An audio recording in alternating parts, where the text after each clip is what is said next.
Thank you to everyone who has joined early. Thank you so much. So we're going to start just because, I mean, it's time and it would be nice that you guys who came in first should, for you guys to experience, some sort of love for coming early, right? As opposed to waiting for people who didn't make it on time.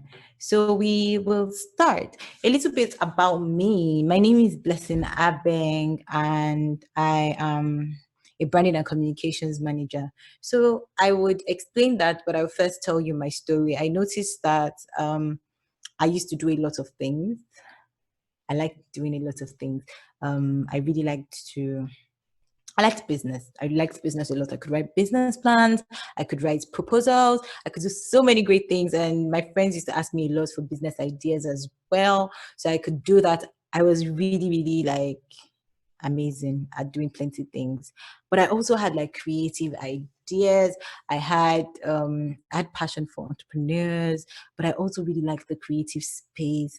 And a friend of mine just looked at me one day and said, Blessing, I think what you do is branding, and there is a school where you can actually just foster this thing that you do. So I went ahead and I did it. And so we did the whole branding thing, and it was fun because why was it fun? It was fun because I somehow felt settled. Like this really was speaking my language. And why am I telling you all this? So branding is really not about a logo, a color, a font, all those cute things, packaging. That's not what branding is. Branding is really, really about who you are as a business or as a person. And why that is important is because once you understand branding and you become a communications person, you begin to care about the business goals as well. So you will not manage social media just for social media's sake. You would manage social media, but also figure out how your social media management later ties back to business goals. So what I do in a nutshell is that I help you discover yourself and the value that you offer, and I help you communicate that value to your friends, your co-workers, your team, your customers, and most importantly, your investors if you have those, or partners. What we'll be talking about today, I'm sure that women will already shared a couple of key points that we'll be talking about. There are 5 majorly. We'll have introduction to personal branding. We will then talk about discovering your identity. Then we will talk about understanding your audience, choosing your platforms, and finally creating and publishing your content. So why it has been arranged like this, even if the title is the role of content, is because you can only create and publish content based on your identity. And as we progress, you get to understand why that is and why things are like that. So I'm super excited. If you are in the chat box, please tell me what your expectations are. I'll give 5 minutes for us to write down our expectations from this webinar. What are you looking to learn? What are you looking to take away from this webinar? So please, in the chat box, please let me know. Thank you. I'll be waiting for 5 minutes.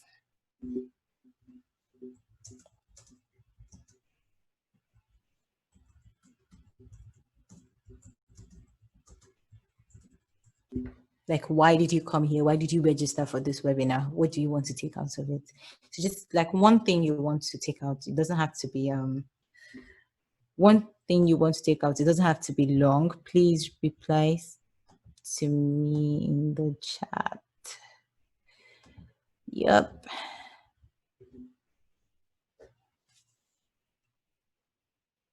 Okay. Wow. Okay, guys, I'm actually reading everything you said. Wow. Crafting your story. Okay.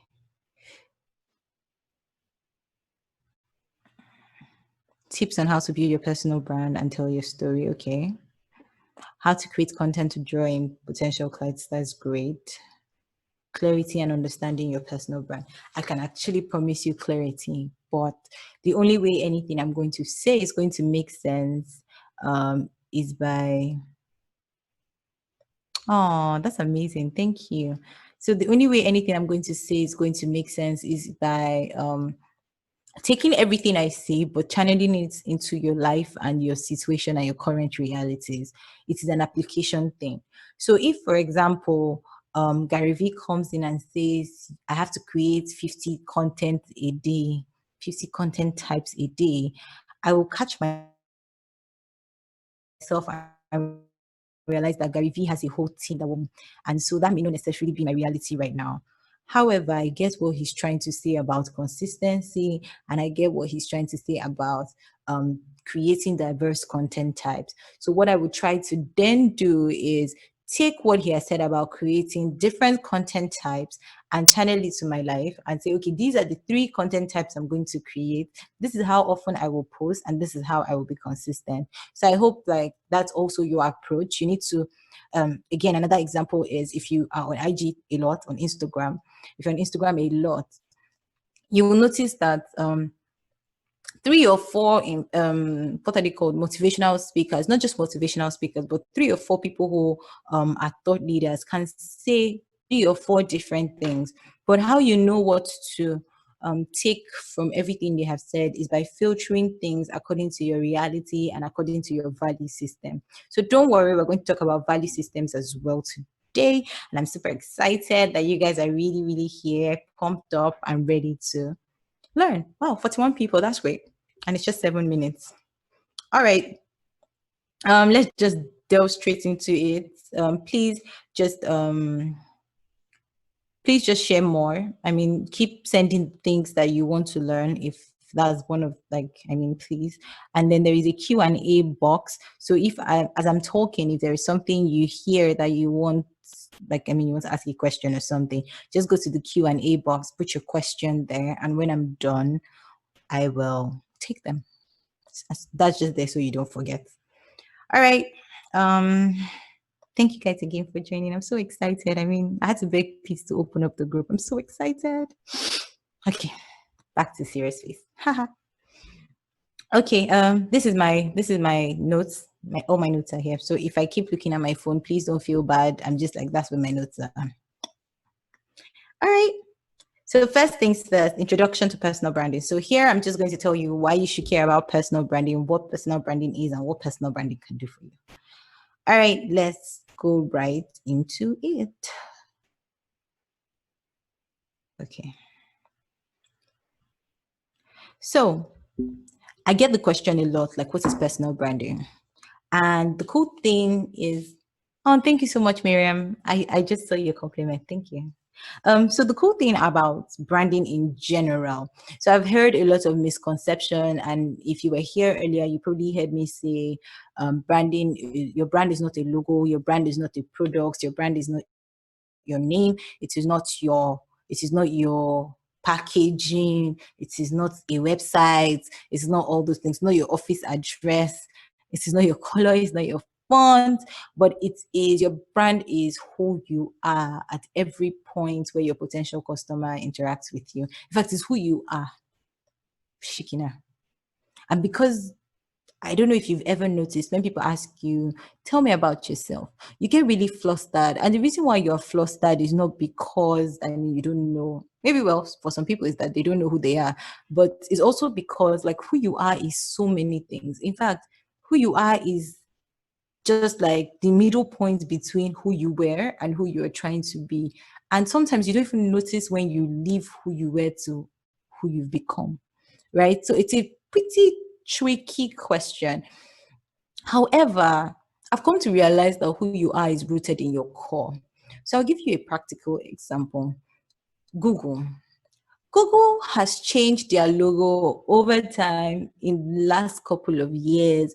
Google of the 90s or 2000s is not the Google of right now. Google is so different. Like, their fonts have changed, their style has changed, so many things has changed. But I realized something, their core has not.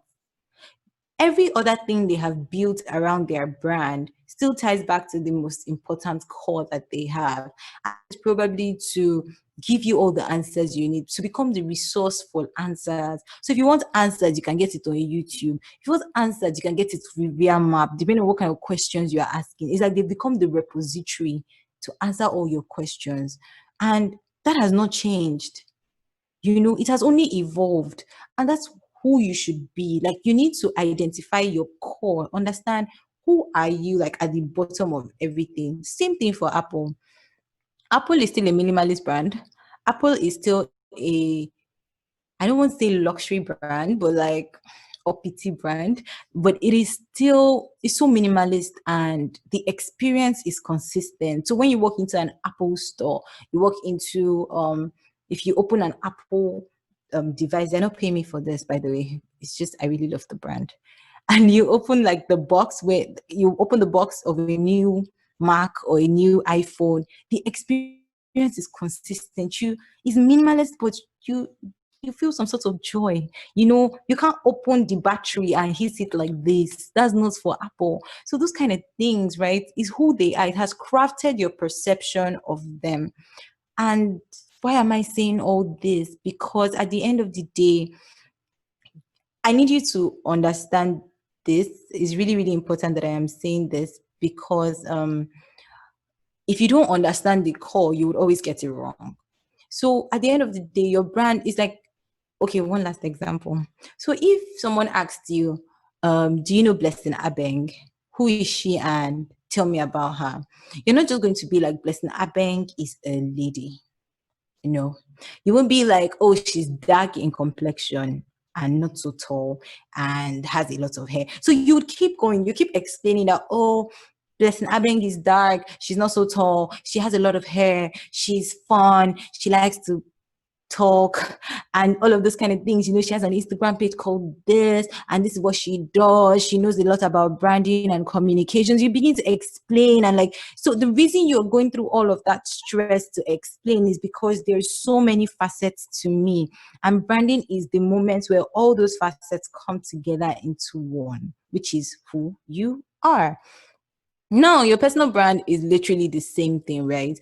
Unfortunately, like everything else, people already have opinions about your personal brand. In fact, you have a personal brand whether you're trying or not. Your personal brand is already formed. So if you ask a couple of people like, oh, what do you think of me? They would already give you their opinions. So it's up to you to then decide to be in control of your personal brand. And so the goal of everything we're going to be doing today is to ensure that your intended message, your intended brand becomes your perceived brand. So if what you've intended is that, oh, I want people to think I am classy and luxury, but everybody sees you as shabby, you still have a personal brand. It's just not what you want it to be. So the goal is just for you to take control of your personal brand. I hope this is clear. Please, if you have any questions, use the Q&A box so I can answer when I'm done. Great. So why is personal branding important? I get this question a lot. And to be honest, I'm going to also try not to use very gigantic words. I'm going to try to keep it really simple so that everybody can follow and you will not be bored. So I would use Rihanna as an example. Rihanna built her brand as a musician. And so the day she woke up and came to us and said, hi guys, I'm going to be an actress, and she acted, we accepted her. And then she came again and was like, oh, Fenty, makeup, blah. We accepted her. She still did her marketing and everything, but it was easier to convince us because we already know Rihanna. It's like, Rihanna, we like Rihanna already, so therefore we like Fenty Beauty. Same thing for Kylie Jenner. People already knew her based on top of mind from the Keeping Up with the Kardashians thing. And it wasn't too difficult for her to come up and tell us that she had a makeup brand people would buy. So one of the key things your personal brand helps you sell your business better. It also helps people trust you because now they can put a brand, like a face to the brand. If you don't brand yourself, people will just brand you how they want, and it might not necessarily fit into your life, So your personal brand can influence your business, and you don't want it to influence your business negatively. It's super important. There's also a lot of noise in the world, and you don't want to get lost in the midst of all that noise. You want to also be able to be a voice. You have something you have to offer. There's value wherever you are that you can offer. Some people don't feel confident enough in their value, but it's important. There's something one of my friends always says, like, I Googled one day and I found out that on Amazon there is actually a book called How to Turn on Your Computer. And it sounds so basic, like how to turn on the computer, just press on button, right? Apparently, there are people who need that guidance. There are people who don't know how to turn on the on button, as simple as it sounds. And the things I found myself Googling before, like, how to make yeast, right? Make bread rise or something like that. How to make bread rise or things like that. Very silly stuff. And naturally, the person who has that idea or who already knows it might think, what's that? Like, what's the reason I started teaching and I started accepting invites like this is because I realized that as much as I know, which is also still little, as much as I know, the people who need that much that I know. So don't undermine anything that you know. Find a way to add value to people with those things that you know. So not just about your business, but your personal brand can impact hiring. For a long time, I have not really physically applied to any company to say, oh, hello, this is my CV, hire me. I can't even remember the last time anybody asked for my CV because I have a good personal brand. And most times people just look at my Instagram and look at my LinkedIn and look at, in fact, sometimes they don't even look at my LinkedIn, just look at my Instagram and look at my website and they're like, oh, Blessing, hi. We'd like you to work with us. Or I will speak at an event and you're like, oh, hi. Do you want to manage our brand? And so I find that I'm not pitching as much for things and I'm not even, I'm not applying for jobs. Jobs find me, right? So you want to be able to increase your career value as well. And that's one thing your personal brand can do for you. People will trust you more. Expectations of the world will not phase or pressure you. So you won't be like, oh, what is this Timmy now doing? And you follow. And then what is Salim now doing? Then you follow. Then what is everything that Art now doing? You follow. So you would stop like jumping from place to place and you'd be more focused, knowing what to borrow from who and in what ways to apply it to your life. You would give yourself your permission to be yourself because now you know who you are, right? So there is no need to be trying to please anybody. I'm obsessed with black and white. Everybody knows that. So if you see me in black and white, great. If I'm shopping now, most of my shopping goes around black, white, yellow. And then if I see something that is another color, but I really, really love it, it would just be like an extra to my wardrobe. So there is so much clarity. Sorry, I used the fashion example, but like, I mean, that was like hanging right there. I'm also a minimalist, so I don't have to apologize for not having a lot of stuff where I am or like for being very clutter free and things like that. I'm very clear. I know what I'm trying to achieve in life. So you need to know that that would work for you as well. And it will make it easier for you to gain confidence. You become a go-to person in your area of expertise and you're differentiated from your competition. I also tell people one last thing, and so far I probably have not given you any active step, but I just want to prepare your mind for everything I'm saying. And if you are writing or taking notes, you would have learned something by now about about being the go-to person or being about differentiating yourself rather from the competition. A lot of times your unique selling point is not necessarily a big deal. Like it's not exactly, oh, that we add salt and maggi into our cake. Don't do that. But for example, you know, it's not like you add maggi to your cake. It's just probably because of who you are as a person. So one of the unique things I do for my clients is I already am personable and it's easy for me to make friends and meet people. And so if I meet someone, I am consistently seeking, how can I add value to you? What do you need? What can I add? Like, chicken, I'm always asking those questions. Or I'm listening to get a cue of what they need. And so when that happens, I can easily take my friend A and connect to my friend B. And so that already is a unique point for me. So anybody who goes into business with me already knows that anywhere that I see an opportunity for you, I will sell your markets. See? Yeah. So your personal brand is made up of three core things: your identity, your credibility, your identity, your communication, and your credibility. So today we will focus on your identity and your communication.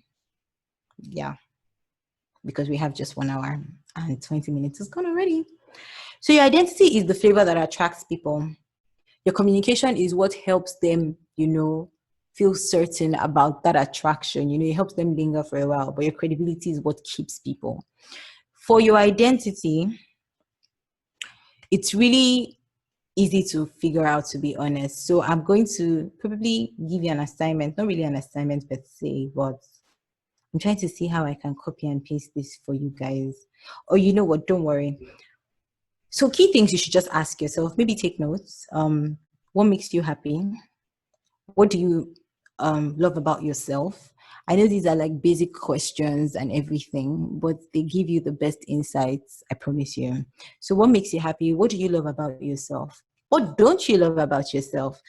5 adjectives to describe you, and don't just take like 5 adjectives of your own. Also ask like 5 friends to tell you 5 other adjectives that they would use, or 5 adjectives to describe you. Then when they tell you, you compare those 5 adjectives to the one that you had, and then you would know whether your intended message is already your perceived message or if it is not. Then you would go ahead to find out what are your values, and I'll teach you how to figure out your values. Don't worry. A lot of people just borrow values that are not really authentically theirs. So I'll teach you that. Then also do go back to, like, when we're all done, Google your name incognito and see what is being said about you. If nothing is being said about you, that's a good and a bad thing. It's a bad thing because you've not been doing anything. It means like not a lot of people know you. That's sad. And the good thing is you have a blank canvas to be able to create a new perception of yourself. If you find something you don't like, it's an opportunity for you to rectify and be like, okay, so I don't like how my brand is currently being perceived right now. I don't want to be known as this thing. So what I'm going to do is this. Don't worry, I'll tell you what this is later. Also, write down 3 celebrities or icons that you admire, as in the 3 personal brands that you admire, and then write down why you actually admire those brands. Then ask yourself, how would I describe myself to a personal friend? Like to a potential friend? How? Like if someone asked me, hi, I'd like to meet you, what would I say? How do I describe myself? When you're trying to impress a potential friend, you sound a bit more personal and say great things about yourself. So what would you say? And then what are things that you're doing to change the things that you don't love about yourself? And then my favorite thing, what is your personality? Now, don't just go, oh, I'm a sanguine. Oh, I'm a Don't worry about it. I'm not about to bite my tongue. But just don't go, I'm an introvert, I'm an extrovert. That's not enough, because some of us are in between somewhere, but there is more. So one of my favorite platforms to help me discover that is 16personalities.com. I'm typing that right now. 16personalities.com. So later, when we're done with this, please go back, check what your personality is. And the reason why this is important is also because when you find your personality and you hear the things, there are things you might agree with and there are things you might not.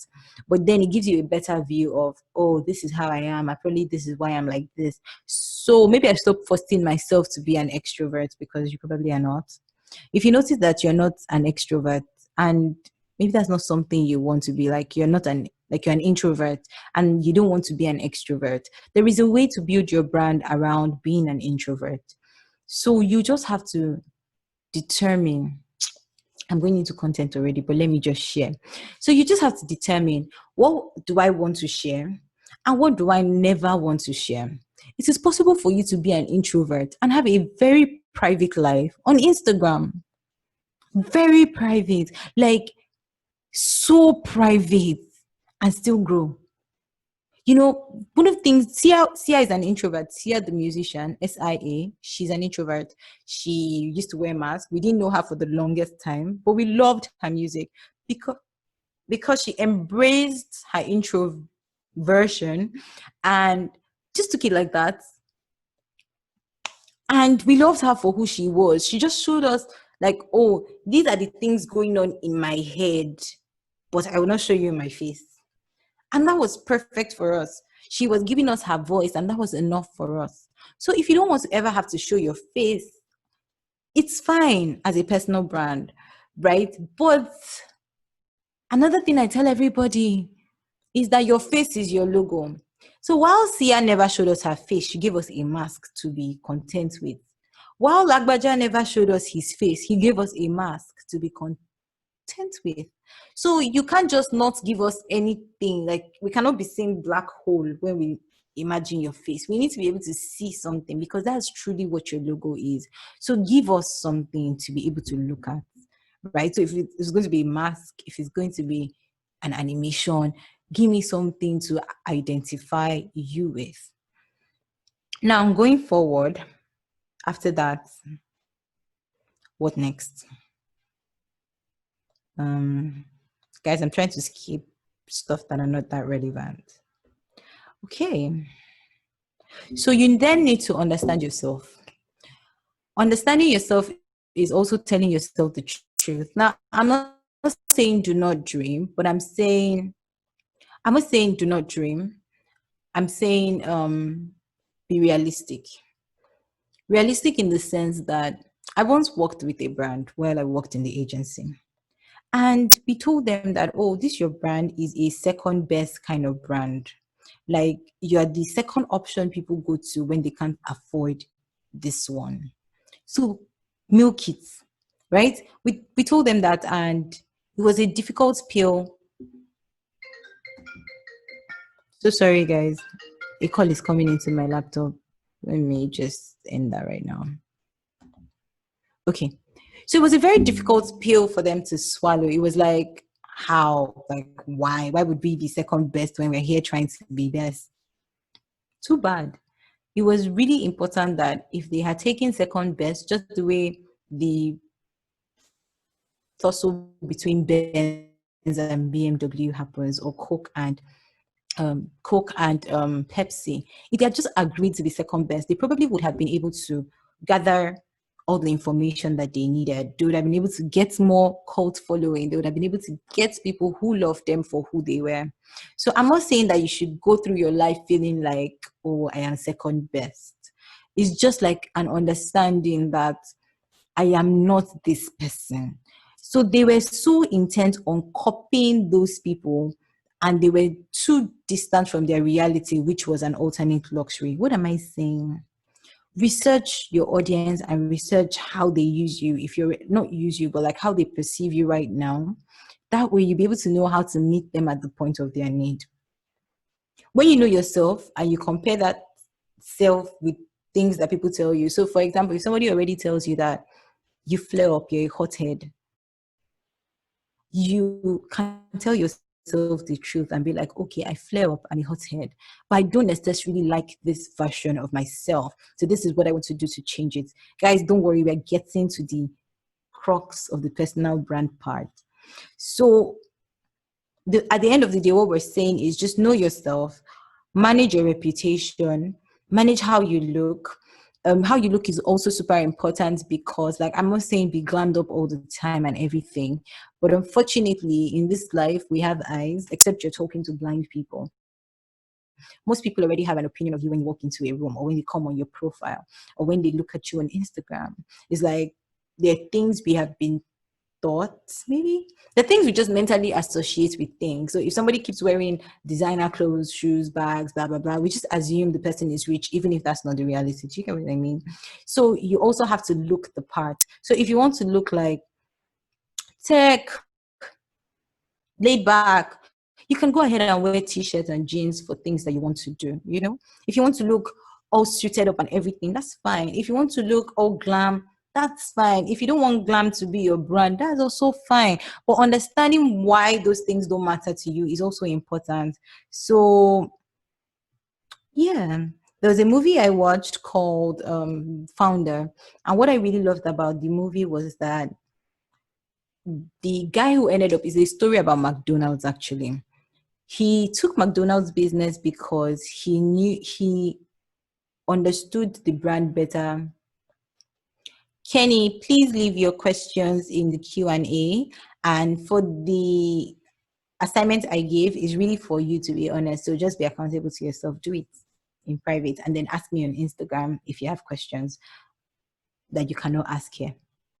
Right. And then what was I saying? Founder. Yeah. So I watched the movie called Founder, and the guy realized that McDonald's was not a food business. It wasn't even a franchise business. Apparently, your famous McDonald's that you know is a real estate business. Why? Because they buy all the lands that McDonald's franchises are opened on. So if you want to have a McDonald's franchise, they buy the land and you lease the land for a very long time. So they make money off you leasing the land than off selling McDonald's. How awesome is that? That is how knowing yourself helps you. Like you being able to know who you're talking to, what they really need, and what solution you should be providing. Okay, I flogged this too much. So let's move on. Now, the next phase is understanding like what do you really have to offer? Like where is like at what point do I find my niche?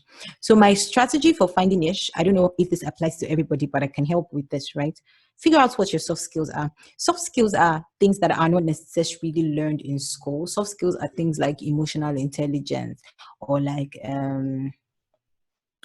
communication skills, not my kind of communication because that is learned in school, but like communication, like maybe you're personable, maybe like networking, like all those kind of things. Those are soft skills. Your ability to be personable, your ability to listen, all of those things, soft skills. Then write down your hard skills as well. Or you can draw like a Venn diagram and put all of these things in different circles. So what are your soft skills? What are your hard skills? What are you passionate about? What do you love to do? What do you really just have passion for? Then right after that, what are you educated about? Like what do you have knowledge about? What do you really, really know? The point where all of these things intersect with one very important part, which is, do people really need it? And not just need, but do they need it enough to want to pay for it? That kind of thing. That's the point where you find your niche. Like, what do they really, check out what I'm saying? Like that thing, that middle where all those things, hard skills, soft skill, knowledge, passion, and willing to pay slash need is that middle. That is really what your niche is. So try to figure that out. And next, create goals. So a lot of you have told me now that, oh, you want to learn about how to get your clients, how to write content, how to tell your story. But really, really, really, behind all of that, what is the goal? Two things. What is your why and what is your goal? What is your why as in why are you doing things you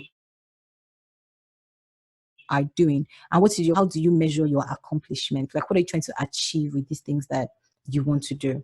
So if you have a convincing reason why you're doing what you're doing, it makes it easier for you to stay consistent even when things are not working out. Maybe if your followers are not growing, you'd at least still be able to stay consistent. Try to write your goals down in the SMART way, the SMART way that everybody has taught us. The reason why that is important again is because you can now be specific, you can measure what you're writing. I think that that strategy is super brilliant. Okay, let's just move on so that I make this really quick.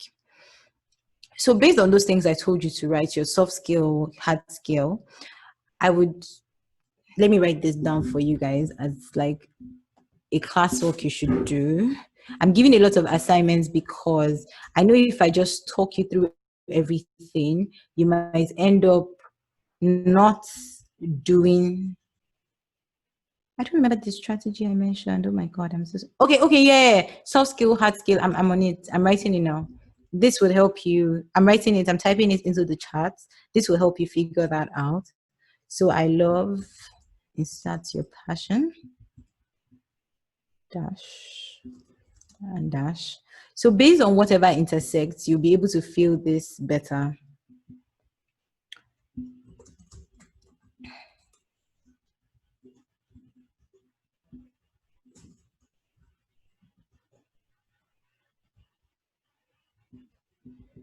Guys, I'm trying to type, or So just please be patient with me. I promise it won't take too long.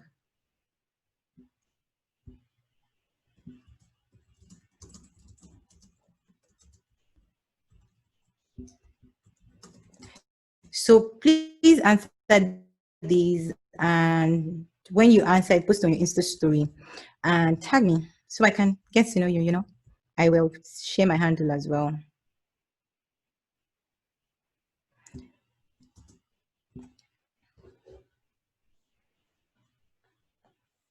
So yes, please answer this. This is the answer this, post on your Insta story and tag me.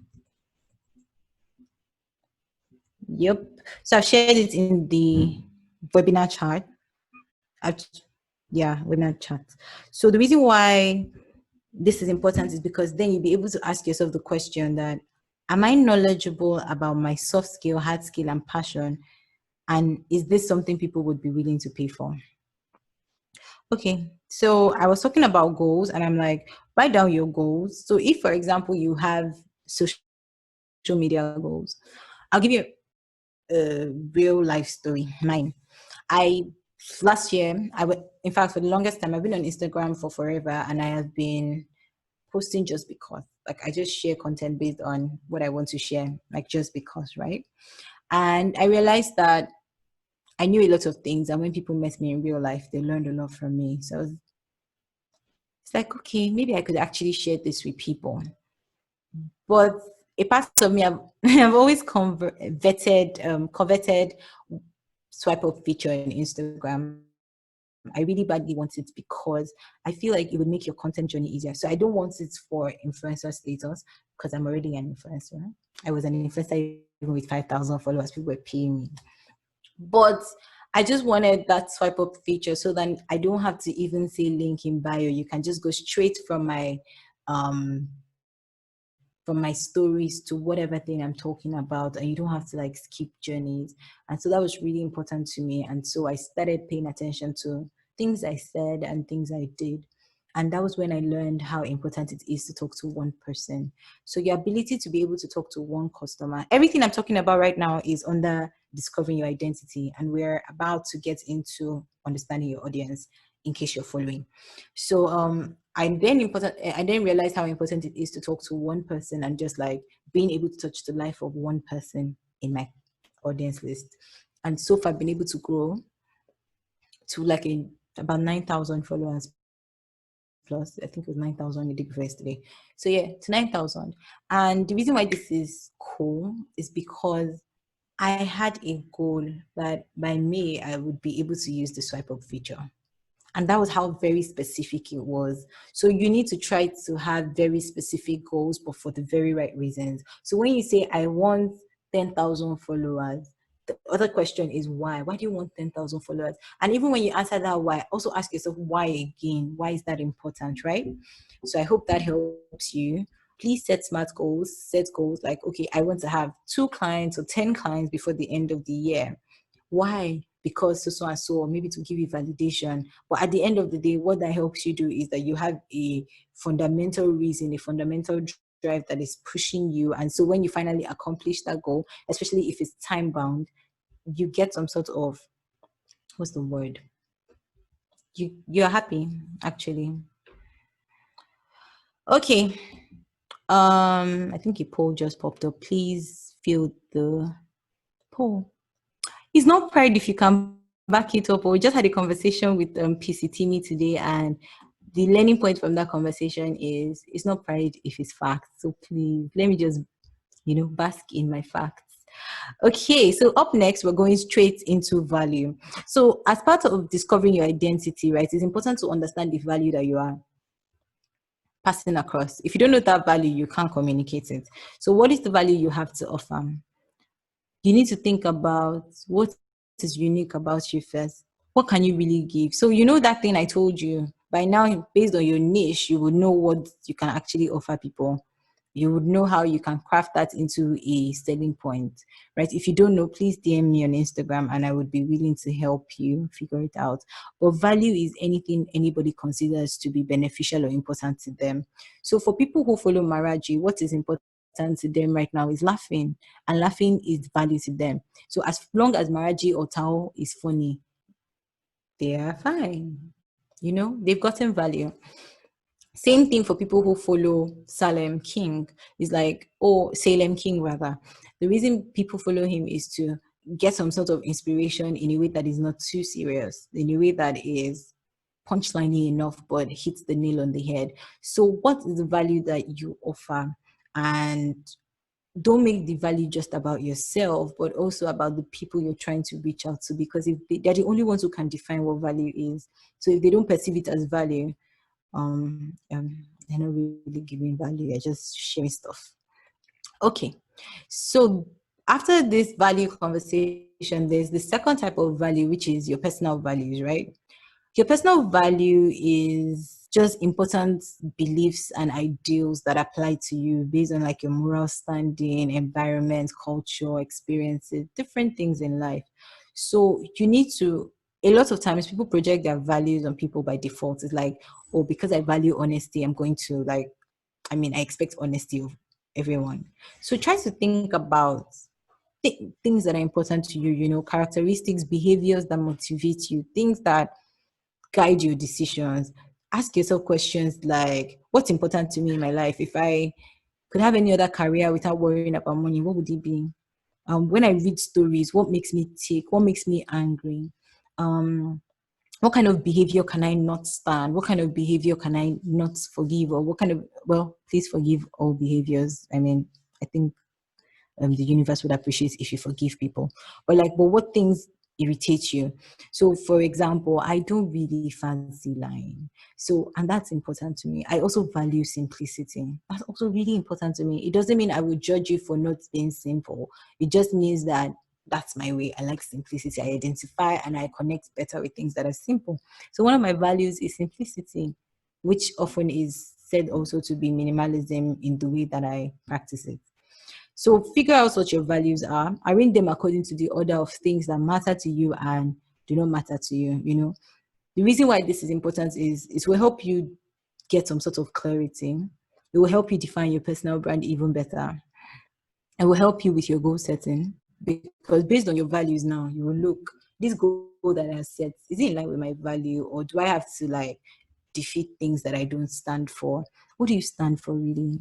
At the end of the day, that's all you're trying to find out. What do you stand for? Don't just go and copy people's values and be like, they said, don't copy people's value and just be like, they said integrity, something. Don't be that person. All right, guys. So now we're going straight to defining your audience. God, wow, this is a lot of talk. So, wow. There are two ways to define an audience, right? There's demography and then there is psychography. When you're trying to figure out demography, all of those location, age, gender, all of those things come into play. But again, even within the gender, within the location, within the age, psychography is really what makes people the way they are. So things like, what are their challenges? What kind of behaviors do they exhibit? What is their inspiration? What is their motivation? What are their goals? This kind of thing, right? So I have an audience persona guide that I often share. I will try and, I don't know how I'm going to share these things with you guys, but I see that Adebola is helping me out. So thank you very, very much. All right. So I'm going to also send you like a framework, but really all I'm simply saying is, where does your customer live? That helps you with location. Who is your customer? It's really nice to have gender clarity about who your customer is. And I will give a practical example to help you not feel guilty about picking a gender if your brand is not genderless. So Victoria's Secret is obviously a women brand because obviously their product is worn by women. The definition of your target market is somebody who needs your service and is willing to pay for it. So don't just fall for the thing of, they need it now, so blah blah blah. If they're not willing to pay for it, maybe they're not really your target market, they're just aspiring. So maybe you can keep, you can feed them to help to, inspire them one day, that when you finally make the money to be able to pay for it, also ensure your price is reasonable. But inspire them, to be able to afford it later. Pure water is water. Ever water is water. Fiji water is water. But they don't have the same prices, right? Pure water is like 10 naira. Ever water is 15 naira. And Fiji water is 1,000 naira. And people are buying all three. It's just different types of people are buying them. So you can determine, do I want more quantity at a lower price, or do I want less quantity at a higher price? Don't feel the pressure to reduce your pricing without necessarily making it clear that, oh, I am giving you a 20% discount, a 50% discount, a 10% discount, right? Also understand, I also tell people that oxygen, your target market can be everybody. First, I was talking about Victoria's Secret. Victoria's Secret's brand is for females, obviously, and they're very certain about, we don't want plus size women to wear our clothes. We want this type of women to wear it. They went under the knife. People insulted them and everything, but it's like, that's our brand and that's what we want to do. It hasn't stopped the skinny women from buying their clothes.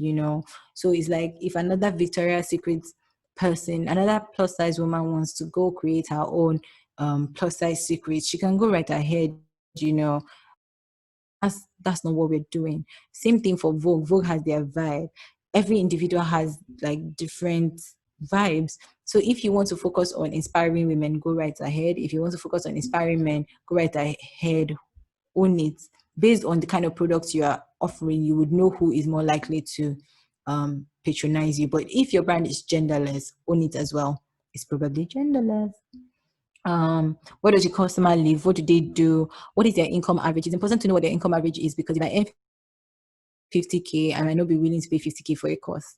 So if you know that your target market earns 50K, it means like 1 year ahead, you have to be advertising your products before the day, or 6 months ahead, so they can save for it. What are their needs really? And their needs don't necessarily have to be tailored only to your products. Think about their needs in terms of other things, like, okay, a Lagosian, for example, might be experiencing traffic. So if traffic is one of the needs of a Lagosian, how can I add the traffic? Like, how can I alleviate their problem? How can I solve their problem and still help them deal with traffic situations that they may be facing, right? Also understand what is their lifestyle. So based on the lifestyle, you can have these people on social media all the time. Do they like to go out on, like, to hang out with friends in cliques, all of those kind of things? Are they tech savvy? Those kind of things. I mean, if a person is not tech savvy, there's no reason why you should be trying to sell a product to my grandmother and you're telling me that it's on the internet, except of course I am your target market.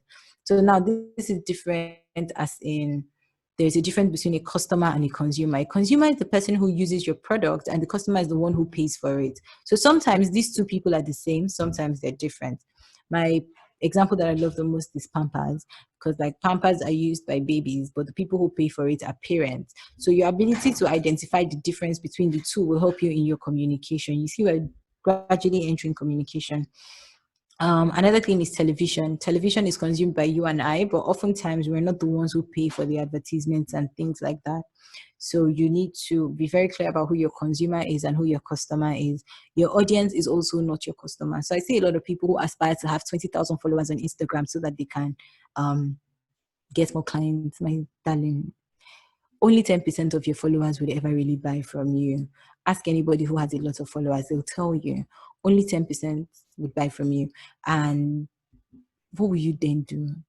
The reason why the other 90% are not useless is because, well, they're not useless because they might jump on your free stuff.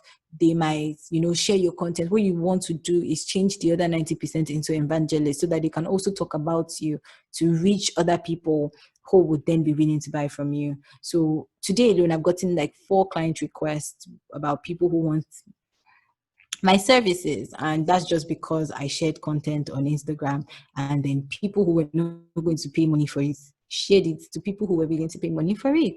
So pay attention to that as an important part of content, right? So also know, how does your customer behave? Where are your customers? Where can you find them? Your customers are not everywhere. The 160 million people in Nigeria are not all your customers, because some people are babies, some people are like old. You can't just target everybody. Always be very, very strategic about who you are talking to, and be realistic as well, so that your strategy is realistic. And one of the most important things I tell people to do is this: why would my customer doubt me? Like when they hear about me, what would they say? So most likely, a lot of people use this voice as a reason to not do, which is the wrong approach. Actually, what you should do instead is when somebody says, "Oh, Blessing is a brand and communications manager," and somebody's like, "What does she really know about branding? Like, how old is she? So, like, how old is she? What can she possibly know?" My answer to that, like based on that, I can then create content and be like, branding is not by it's not by number of years, it's by number of brands, and these are all the brands that I have worked with. Do you see how that works? So always figure out why would they doubt me, and based on that doubt, either create content, but also in your communication, dish out the value. Don't repeat the doubts. Don't be like, I know some of you might be saying that I'm too young to. Don't repeat it. Just go straight to, why am I qualified to do this for you? You see, that's how that works. A good way to be able to sell your or communicate your products. See, guys, we've moved into communication. A good way to be able to communicate your value and thing you're offering is list out what the features of that service or product are. Now, I would use what do I have here? Pencil. Ha. What are the features of this pencil? It has a lead top. It is black and it is sharpenable. Right? Those are 3 features. So what are the benefits of each feature? The lead makes it easier for the pencil not to finish because it's no ink, or at least it will only finish when the lead finishes. It's also malleable, like I make it blunt and sharp, so that's a benefit maybe. Also, it's great for charcoal type of drawing, like lead pencil drawing, and it doesn't stain like ink. So those are like benefits, right? So I can put it anywhere and it would be safe. It is black. It is black might just be an emotional benefit that it would probably match anything I do. I don't know. Or it is black might just be something that might appeal to my brand if the person knows me directly. Like that's a benefit. And then it is sharpenable, as in anytime it breaks, I can always sharpen it. It's not like a biro that if it breaks, I might not be able to put the pieces back together again. So that's how you take a feature and make it a benefit. So based on that benefit, describe the benefits in a way that it would be valuable to me, and then identify with my main problems. So if, for example, one of my problems is I can never find a pencil that is black, you can then explain to me that this is the pencil that will solve all my problems. So I know using pencil is a bit like shallow, but like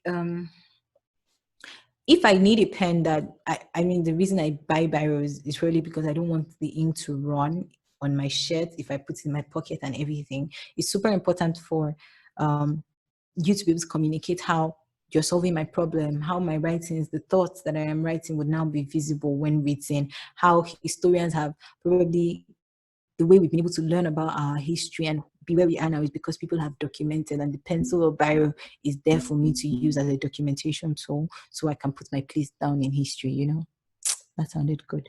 Yes, and then when you're done with all this, obviously you know that there are many other pencil providers. So what differentiates your pencil from everybody's pencil? Is it because it's black? Is it because I don't need to sharpen it too much and leads will pop out? Is it because your lead is more better lasting? Is it just because of the brand name? You know, so those kind of things. Understand how your value, like your personal values and your customers, like what your customer values and what you're trying to sell. Where's the center point? Where does it meet? That's the only way you'll be able to communicate effectively. So where are we now? I've explained start with why. I've explained why it's important for you to know what you're doing, why you're doing it. I've explained soft skill, hard skill. I've talked about, oh my God, I've talked about a lot. Now let's talk about communication and creating content. Guys, this is fun. So when creating content, one of the key things you want to do based on your personality and based on the value you're now going to offer is what platforms, and based on your audience, those 3 things, based on your values, based on your value that you're offering, and based on your audience. Based on your value, based on your personality, and based on your audience. What are the 3 best, like based on those 3 things, what are the best platforms that you should be on? Now, a lot of people say they want to learn how to tell their stories, and telling your story, the very first thing that is important is being true. And you can only be true when you know yourself. Now, piecing together things in your life, I didn't exactly have a story. I never really said, oh, this is my story. I realized I had so many stories. And it is your ability to identify what story works for when and how that just further reinforces who you are. That is great. There are times where I tell people about how I got my first job, how I got my first client. I got my first client by adding value to people. And if you notice, throughout this teaching, I've always given you stories in between. So the main way to tell a story is by not being the hero in the story, but by ensuring that at the end of the day, your consumers are the heroes of the story. So in the content itself, always remember it's not about you. I realized that a lot of people would just like write something or create content or do something and be like, oh my God, it doesn't work. So I didn't post it, or I didn't share it, or there's typo. This is very, very funny things. And I came to realize that the reason why we do that is because we're selfish. Why are we selfish? Imagine if the founder of Zoom, this was not the first Zoom, by the way, this is Zoom that you're on. This was not the very first Zoom that was ever made. Facebook, as it is now, was not how Facebook looked when we first joined it. Now imagine if Mark Zuckerberg had said, oh, I don't like that my Facebook is not perfect. He obviously was not perfect, but he was not like that. Oh, I don't like that it's not perfect, so I'm not going to share it. Where will you and I be today? Where would he have the money to buy Instagram and make it the Instagram that we all know now and love? So if why I say we are selfish is we're too focused on us ourselves, like, oh, what will people say? What if they judge me? How do I look? Like me now, I just came here, I just combed my hair out. I've been wearing hairnets all day. But I couldn't now come here and be like, oh, you people will judge me that I did not do my hair a certain kind of way. So I should not come and share this live video. I mean webinar. It won't make sense. Do you understand? It's about you. It's about your customer, not you. I mean, for me, it's about you, but for you, it's about your customer or your potential customer or your audience. It's about them. How are you adding value to them? I don't think of all of them. Just think of one of them. Like, just be like, this one person. I don't mean like single one person out and be like, oh, Sim, I'm talking about you. But like, just focus on like, if one person was listening to this, if one person out of my ideal audience was listening to this, what value can I add to them, right? Be focused on that. A lot of people are looking for 10,000 followers, but the 2,000 or 1,000 or 200 that are following you are not even adding value to their lives. So when you get 10,000, what are you going to use it for? Are you going to still be sharing the same things you're sharing? Don't be like that. So yes, make your customers the hero of the story. And with every customer, there is their need. So state their need. It's literally like stating your value proposition. What is their need? State that need. What, not need, but like, let's say problem. What is their problem? State the problem. And while you're stating the problem, let them see themselves in that problem. So don't just be like, use a lot of use. Just be like, use a lot of use. Like, I understand that you might be going through so you may want to learn, or do you want to learn about kinikon? Use a lot of things that appeal to me and catch my attention. Tell me how you're going to help me. That is really what you want to do with your story. So use a lot of you, and not just you, but you can just tell the story and highlight the problem, highlight them in the problem. A lot of films that we relate to is either we can see ourselves in it or we can relate with it.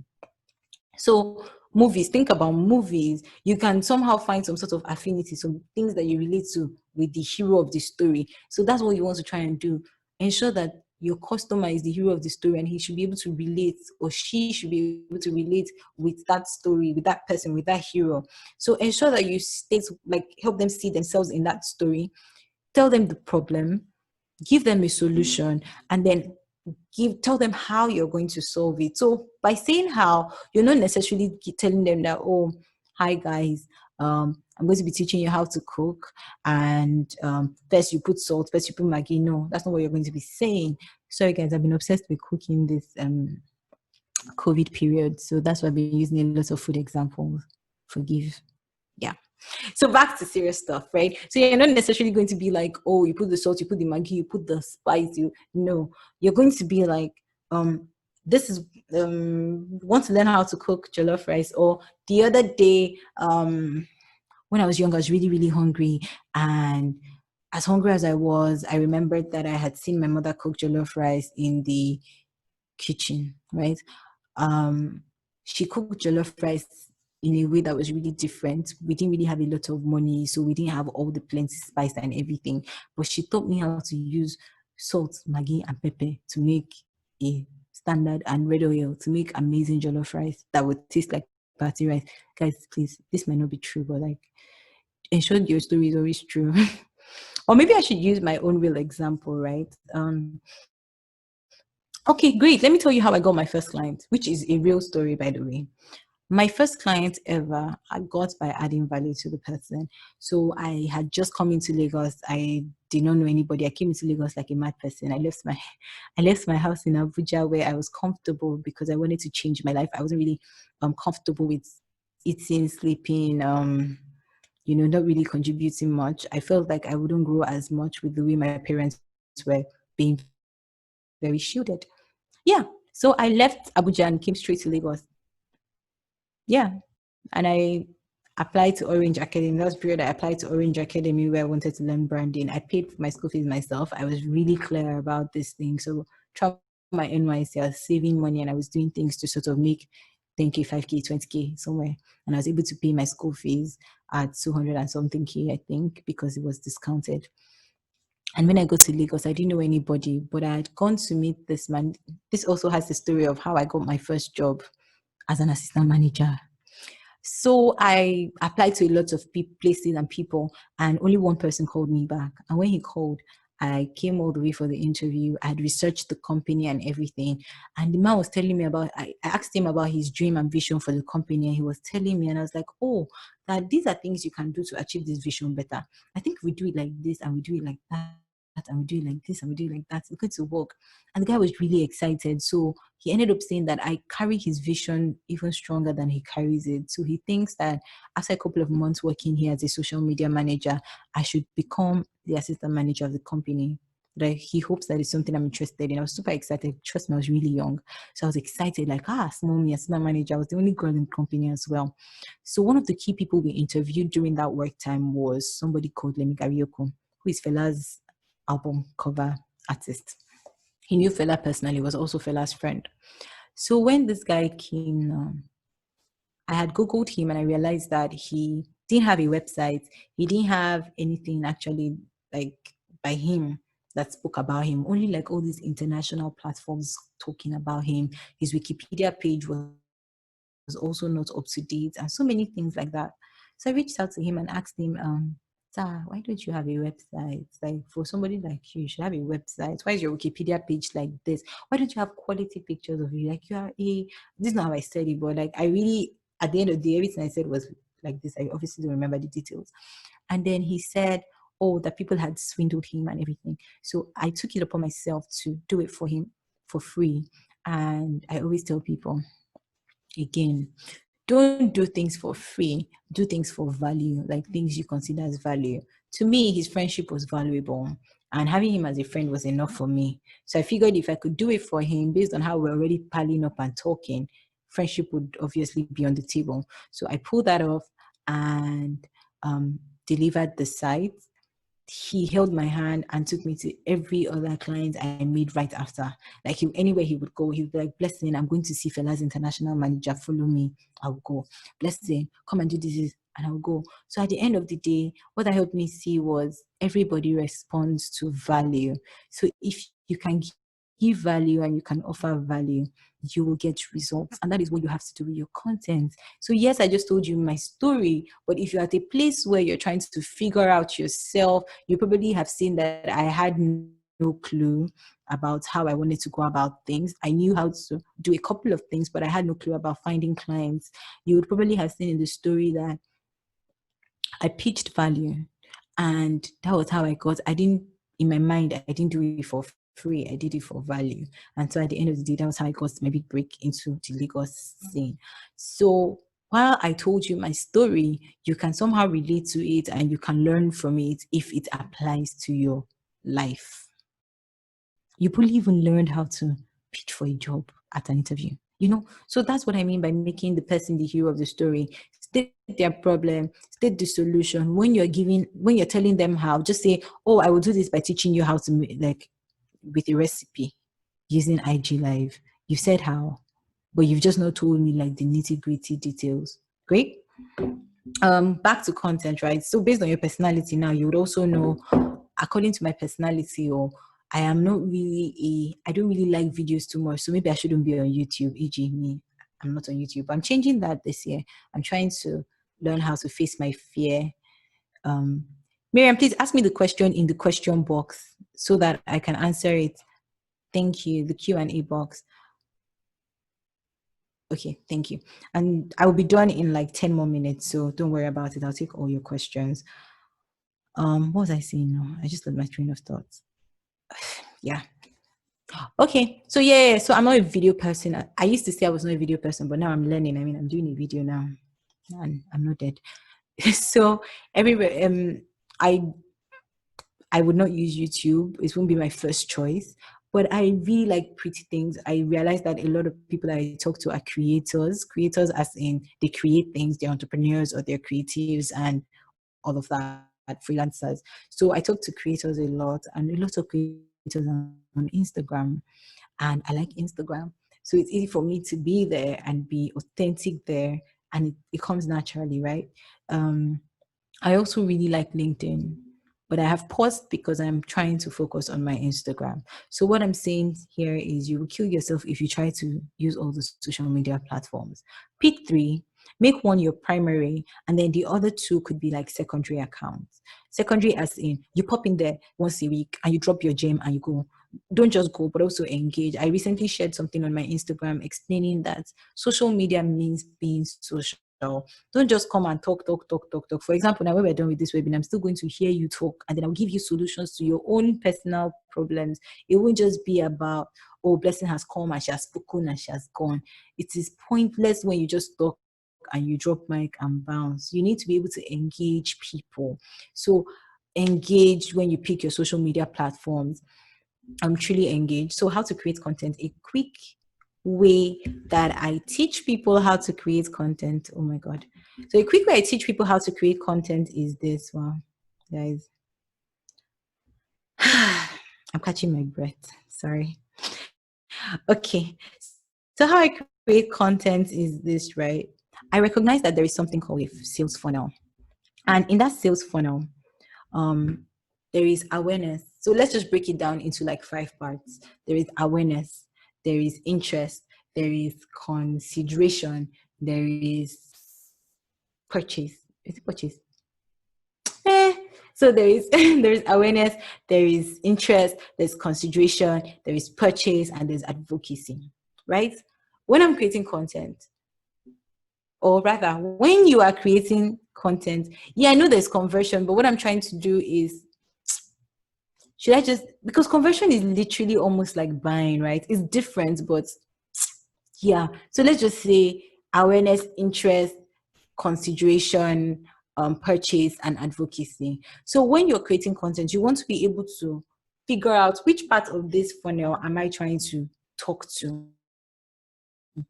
If somebody's in the awareness, they don't know about you. They've never heard about you before. Are you? What's your name? So people don't know Blessing Abeng. They don't. I'll be lying to myself if I think people will go, I'm looking for Blessing Abeng because the brand manager in Google search. No. But they know their problems. And their problem is probably that I want to figure out my personal brand. 5 tips to strengthen my personal brand. Those are the things they'll be looking for. So they will search for their problems, but they will not necessarily they'll search for their problems, but they would not necessarily search for your name. So you have to ensure that when people search for their problems, you're giving them answers to their problems. So you want to tease their attention. You want to catch their attention. And interesting ways you can catch their attention is by offering value that is more general. So if you are like a chef, guys, I'm obsessed with food, God. If you're a chef, one thing you can do is talk about recipes. I mean, even recipes are even too strong. Answer questions like, yeah, um, easy to make foods, foods during this lockdown, all of that. So I try to tell people, create content buckets according to these different parts of, the funnel. So if you're in the awareness phase, you're looking for your problem. So if you don't know your customers, you see that you cannot know what their problems are. So you have to ask them creatively, do polls. What are you looking to learn? All of this kind of things. Also put yourself in your customer's shoes and say, what would I be looking for as a fashionista? If not me, but if somebody was a fashionista, or if somebody was not even a fashionista, if somebody was looking to buy out an outfit or something, they might be looking for how to know a jean is your size, a pair of jean is your size without necessarily wearing it. That's something. Another person might be looking to know how to how to find clothes for my body type. So I will Google those things, but I would not necessarily looking for Jane to buy blah blah blah. The reason why I'm saying that is a lot of people are too focused trying to sell, and you're not offering any type of value to me. So think about the best way to create content is to think about your customers' problems and then answer. And now across this funnel, there are different problems that they have. So one of the key problems that they have at awareness phase would be like basic problems. So you want to be able to answer those problems, like how to turn on a computer. If I cannot turn on a computer, I cannot buy your Apple Mac or whatever. So answer my questions. Do you get? Depending on who your target market is again. So that's one. Then when I'm interested, another thing you can do is like maybe fun things like jumping on trends, there is the whole Easter trend going on. I think Peace even called my attention to it. FIRS did one, like even God paid all his dues or something like that, and you too should. And that makes sense because FIRS is FIRS. They're trying to tell you to pay your tax. I mean, tax. Yeah, tax. I got it right. They're trying to teach you how to pay your tax. So understand your buyer's journey, right? When I'm at the consideration phase, what I'm now trying to do is I've entered your page now, I've entered your blog, I've seen the different things. And I'm like, oh, this is really cool. I'm trying to now get to know more about you. It's at that point where I'm trying to get to know more about you that you should be telling me things that would make me trust you more. So like, what do you have to offer me? Like, who are you? What do you do? And all of that. I'm trying to consider you. So you should be telling me why you are important. Like why these are the places where you now be answering my questions about my doubts. Like when I'm interested in you, you should then be telling me about yourself, what you do, what your services are, how they work, all of that. You're just informing me. It is the information stage. Right after that is the consideration, and then during the consideration phase, like all this doesn't happen like one because obviously you have a lot of people who are coming to your page at the same time, maybe like 10, 5, 20. So you can't just be like I will do awareness the whole month, I will do consideration, I'll be interest the whole month. So you have to mix it up. So maybe today you do awareness, next tomorrow you do, depending on what your content strategy is. Just create content buckets to answer all of these things, right? Don't worry, we're getting there. Then consideration then means I know you, I now get what you do, but why should I use Bic instead of Schneider Biro? Why should I use Apple instead of Microsoft? So you can now begin to see all those things. Like, so as usual, every human being is comparing. I'm comparing Eva water of 50 naira to Fiji water of 1,000. Why should I buy Fiji water? So you're not going to now say, oh, I know you think it's really expensive. Don't repeat my fears. Just go right ahead to say Fiji water versus others, like a creative way, obviously, and be like Fiji water used by the people who drink us, Bill Gates, Illumelu, Opera, blah blah blah. They'll be like, notice a pattern here. Probably Forbes worthy people. If you want to be Forbes worthy, drink Fiji water. Oh God. Sorry, I just blew my own mind. So that's an example, right? So that's one way you can go about it. Another way you can go about it is to Grace. I'm so sorry. I have fun like this. That's how I am. Yeah. So just like do comparisons that make sense. You get, like, don't go and repeat the things that I have already said. Just be like, For example, an iPhone might tell you that you don't need to open your battery because if you have any problems, we'll always be here for you. Just contact one of our engineers. We don't want to put you through that kind of stress. And that's the reason why you buy. You get. So yes, I'm almost done. So that's the reason why you buy. So that's decision. So decision, you get to, help them make that decision easier, or that purchase easier, better, because they've mentally compared you and that has happened. Finally, no.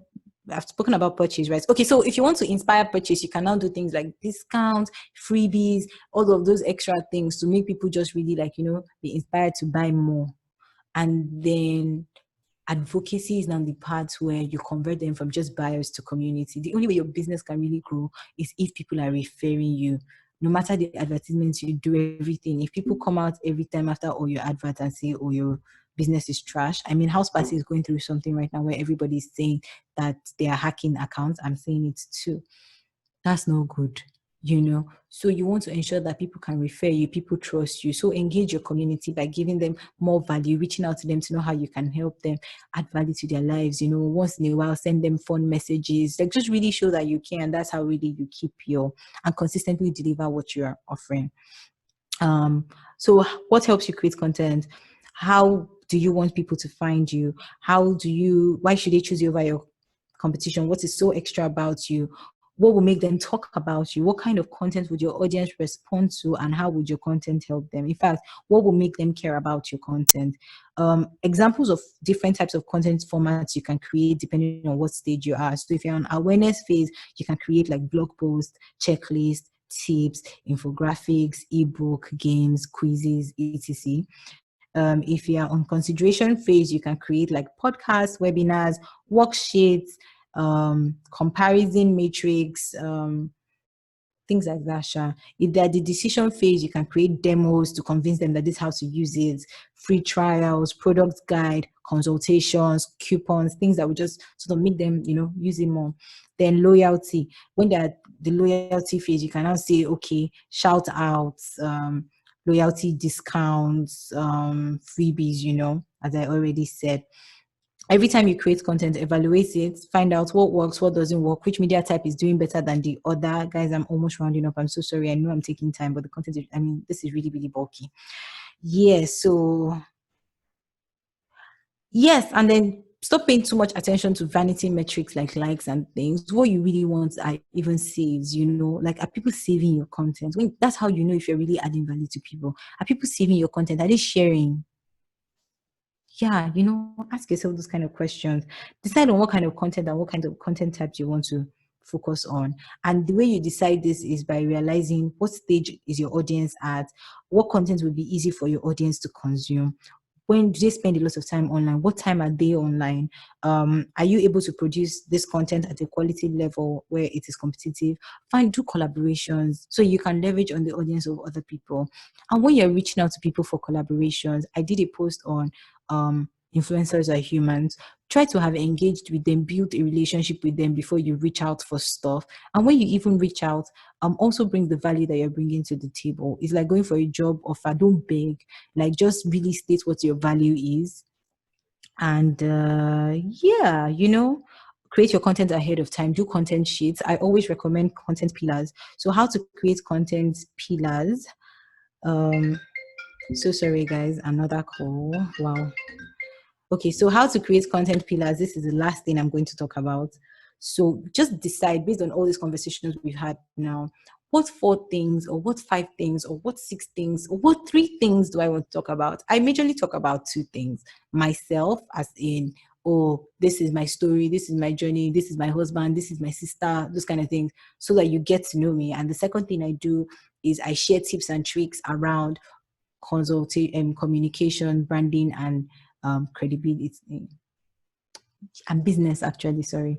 So those are the 3 things I share content about. So you also can figure out what are my content buckets. Do I want to do how-tos? So in your content bucket, you can do how-to, you can do FAQs, you can do Q&A rather, you can do something about yourself and your business, because at least one of your content buckets must actively sell who you are and what you do if sales is important to you. So guys, most importantly, at the end of the day, to know what content is working for you, you always check your metrics, know what is going on. What did I do great? What did I not do great? How did I do it? How did I not do it? Those kind of things. To get like what worked, what did not work, what should I change, what should I not, and engage with other people and build real meaningful connections online. Thank you guys so much. This has been fun. I'm done. I need to drink water, but yeah. So time for the Q&As. If you have any questions, please Q&A box, ask it. Okay. I took a personality test. So the anonymous person who said you're an analyst and you've mastered people, that is great. Now you know yourself, you get it. So even in your interaction, some sort of clarity would come to you. You would know how to interact with people. Hi, can Blessing please recap the headings of what she just listed before moving on? I think somebody has helped me answer that. Thank you. Adebola Williams said, thank you for sharing. How do you do personal branding and niching as a multi-potentialite? Okay, so I think I shared my story that I am very multifaceted. Like I can do so many things. I can write, I can talk, there's so many things I can do. And oftentimes you get pressure from the world to want to explore everything. I love art as well. And I have learned one thing, or rather two strategies I use. Let's make that three. First strategy is I recognize what should remain a passion and like an escape for me, so that when business and work and everything gets a little bit too hectic, I can have something to escape to. So that's one.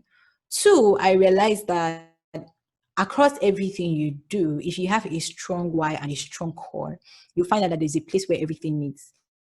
Now, for me, my goal in life is just to meet everybody I come across a little bit better than I met them, right? And how I'm doing that is through true branding and communications. And I noticed that everything I was doing, all the art, what I was consistently doing across all those places was branding and communications. So I would try to focus, wow. I try to focus on the thing that brings everything together, right? So which is what I advise you to do. Find the thread that goes through everything, that joins everything together. So think really hard about all the things that you do. If you don't mind sharing with me, that's great. I have a friend right now. She's obsessed with creating experiences. And before, she used to feel overwhelmed and be like, oh, Blessing, I have a tea business, I have an events business, I have this, and that. But, I don't know. I just feel like I'm all over the place. I have a tech business, and everything at the end of the day was just creating experiences. So I think you should just find the single thread that links everything together. I have tried to narrow things down and connect some, but still I have some interests and passions that are worlds apart. But if you look really deep, if you have some passions, you can keep your passion as passion, really. Not everything has to be business. The third strategy I was going to share is focus on, like, have a foundation and build everything else there. So I used Rihanna as an example when I first started. Rihanna is first a musician. Maybe now she's even not that much of a musician. I mean, people now call her a businesswoman, but she was first a musician. If you have a very solid foundation, you can sell anything. Beyonce was first a musician. A lot of people are first one thing before there are other things. Gary Vee does so many amazing things, but we just see him as a social media expert inspiring us, And so if you're that one thing, it's easy for you to build everything else. Genevieve was first an actress before she went into producing and went into, there was a time she did fashion and her outfits sold out. Tyra Banks was first a model, and then she became a businesswoman and many other things, actress, a lot of things. So it's easier to go into other things when you have a solid foundation. So what I would say is do all the things you're doing, but pick the one you want to focus on.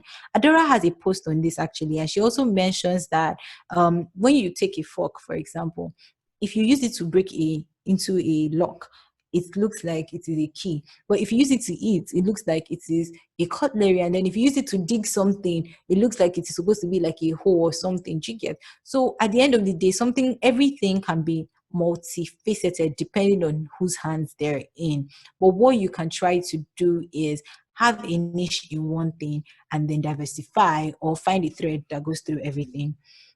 Someone asked, can I please shed more light on Orange Academy or a similar institute that helps people build blah, blah. Okay, so to become a brand strategist, right, it's not, I be brand specialist or all of that, it's really not difficult. To be honest, my foundations were by Orange Academy, but I also know that I did a lot of personal research.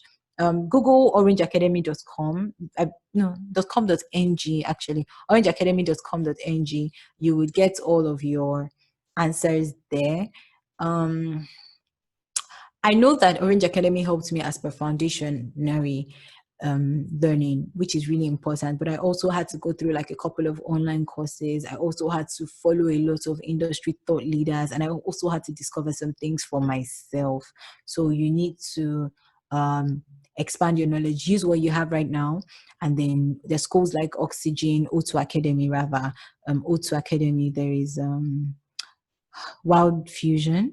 There's Wild Fusion and there's Orange Academy. So if you Google any of these things, if you do Orange Academy brand or integrated brand experience, they will pop up. And all you have to do is fill the forms that they provide. They pick their students based on your application. And if they pick you, they'll let you know how much the school fees is.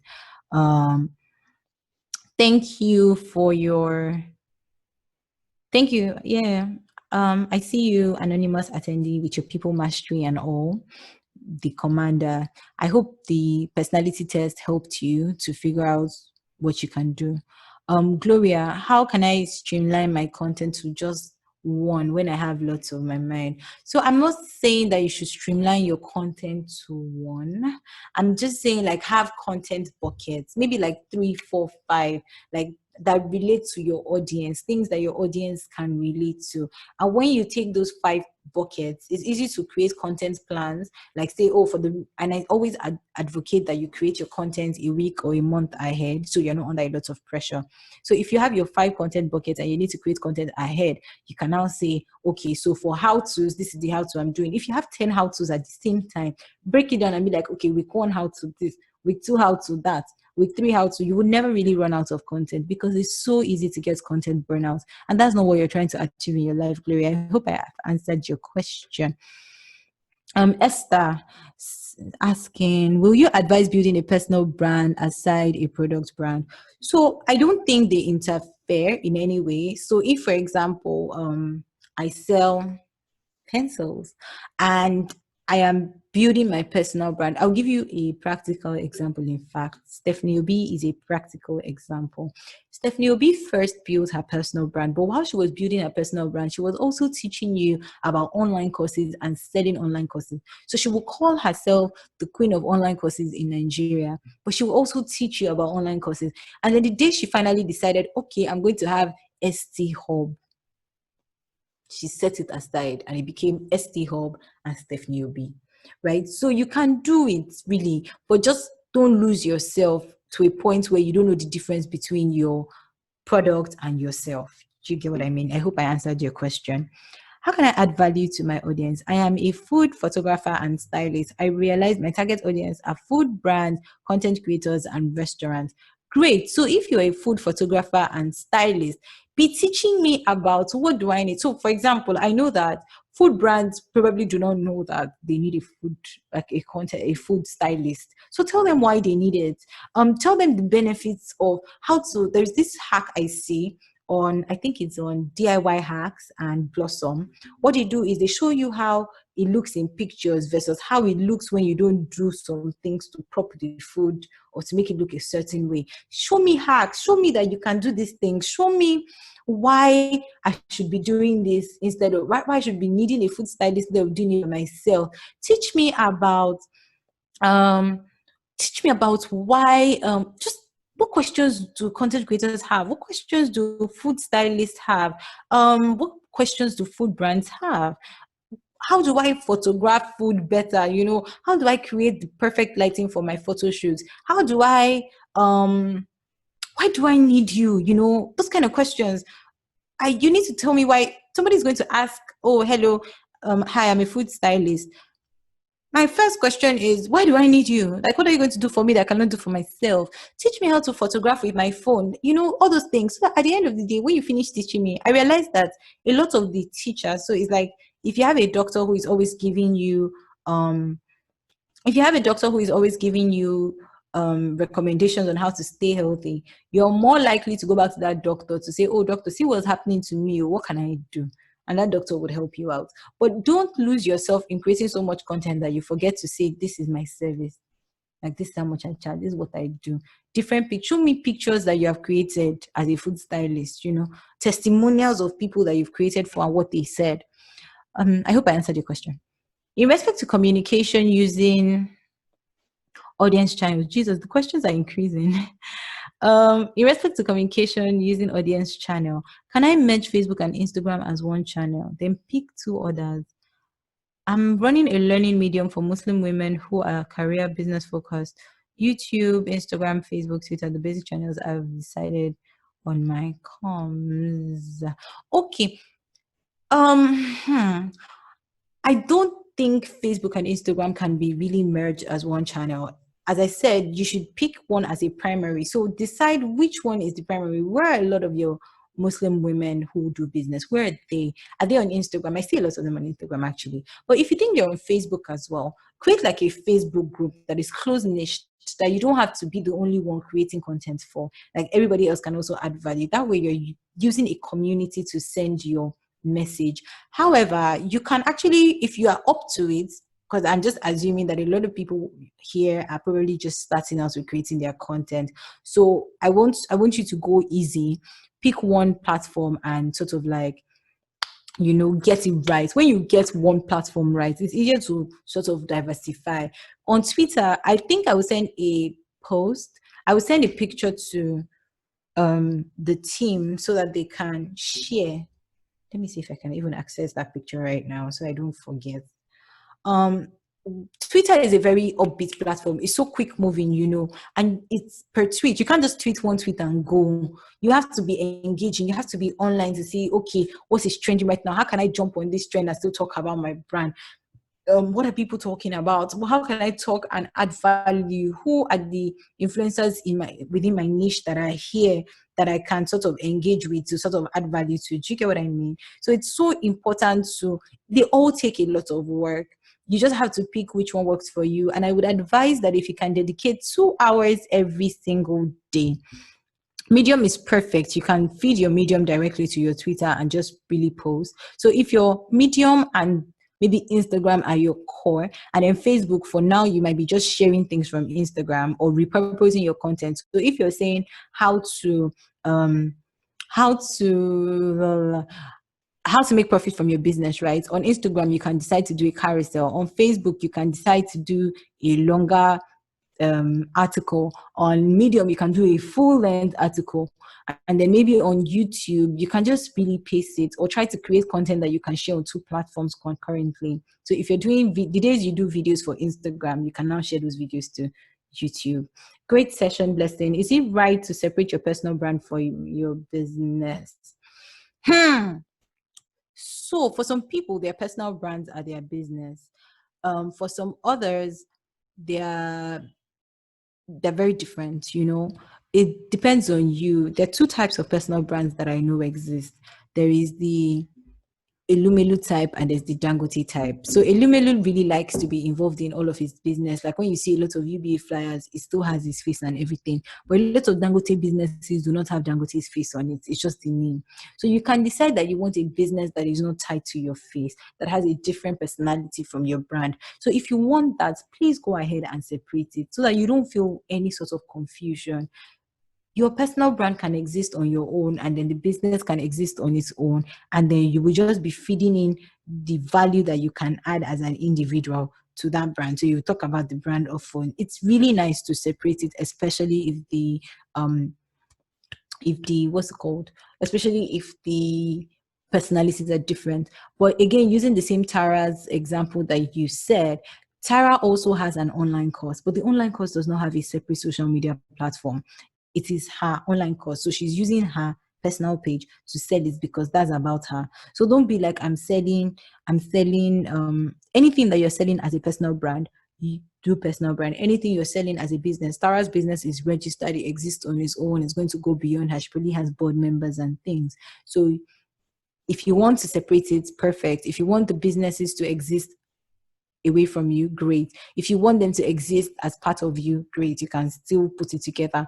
But if you're just growing and you don't really have a lot of following and you want your business to be known, like you want people to know that the business is about you, you can start with your page, preserve your username, of course, and then start by using your page first. And then when you build a decent following, you can now redirect people in that, like, to your other page. Yeah.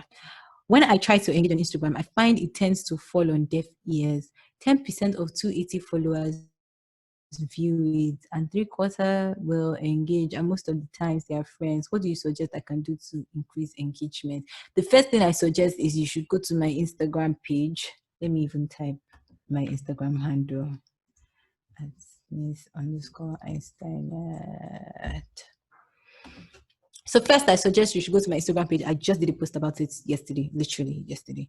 How you can add, really, as I said, social media is social media, not selfie media or me media. It's not, in fact, it doesn't have a media, but it's not. It's a social media. So you have to be social.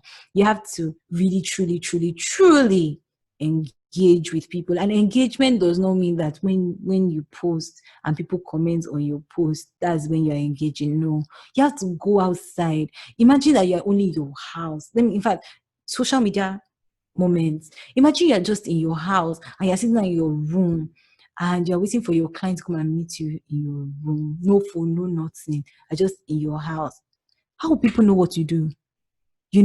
But you go out sometimes, you meet some friends, you go to church, you go to mosque, you go to school, you're consistently in your whole life meeting and interacting with people, going to where they are to interact with them.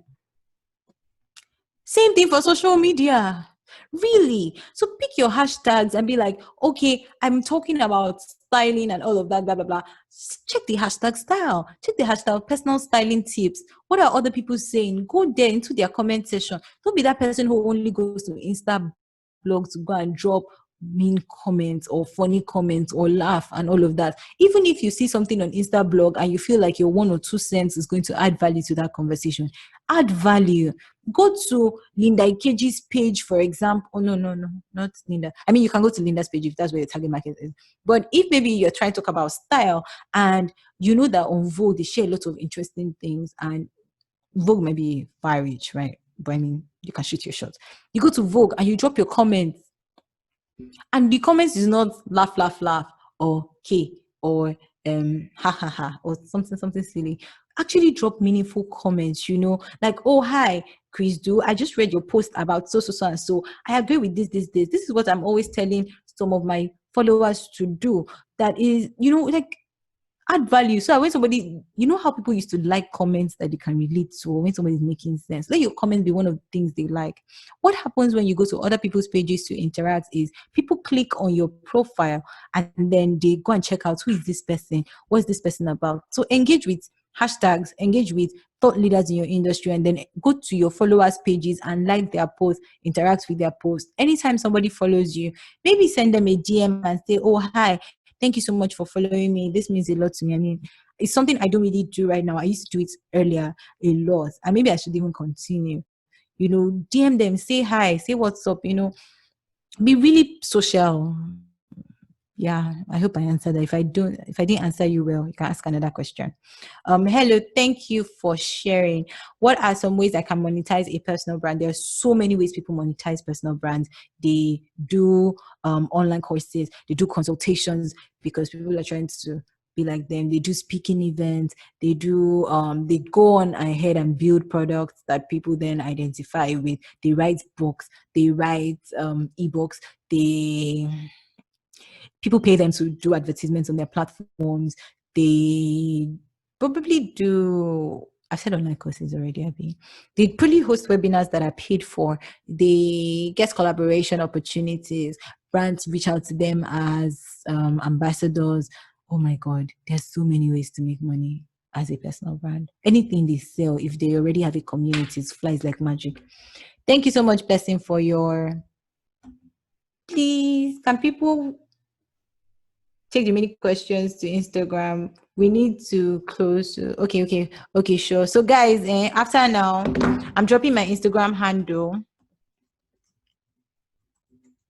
right? So you can send me a message or something. I mean, if you have more questions, I'm going to try to rush through the remaining 9 questions, guys. Please don't ask any more questions. Come to my Instagram and ask me.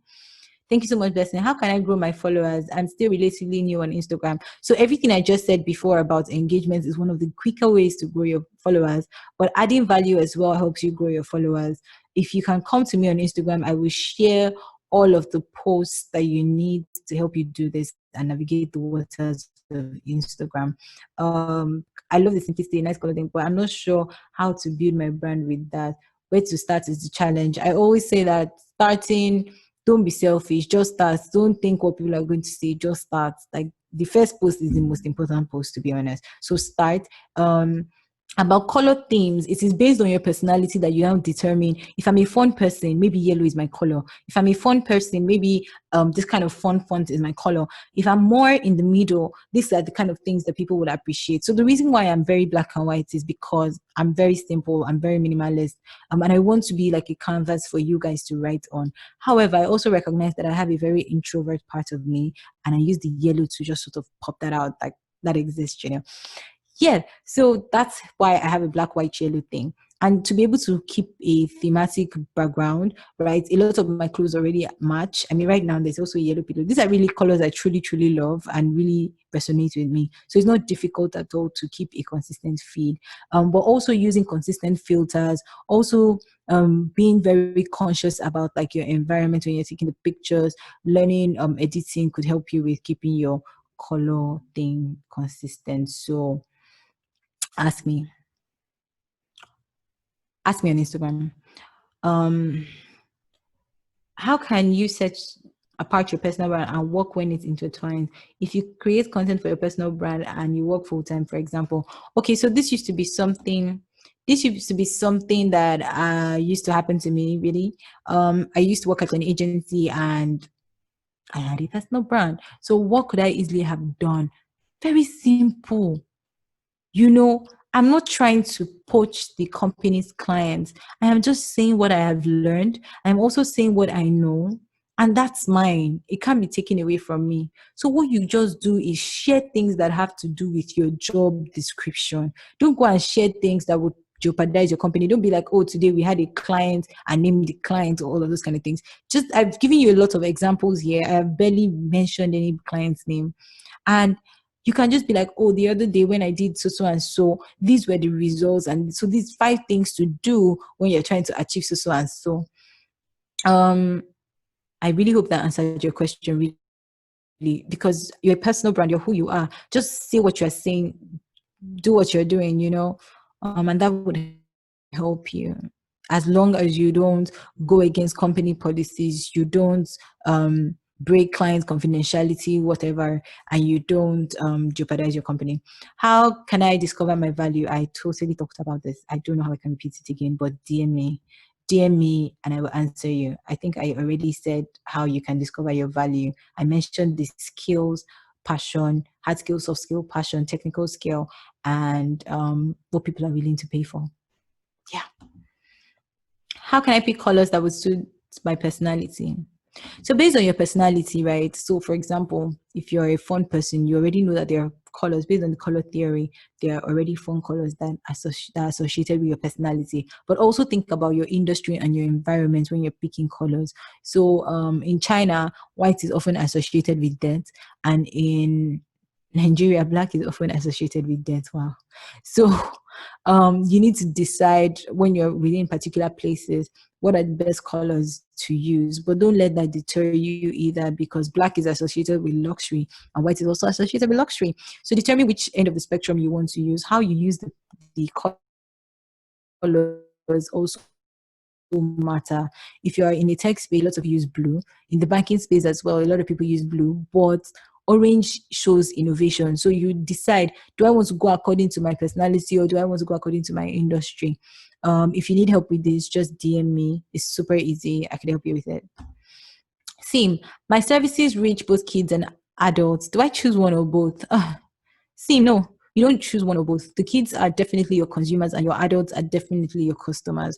So you need to figure out, do I want to create content for kids so that parents can show their children? Because your children are not on social media, right? So every single time you're going to be talking, you're going to be talking to parents. So even when you're putting up a child content, you're going to be like, oh, a playful content or cartoonish content or whatever, you're going to really be like, parents, show your kids this, or can your kids relate to this, or things like that, you know.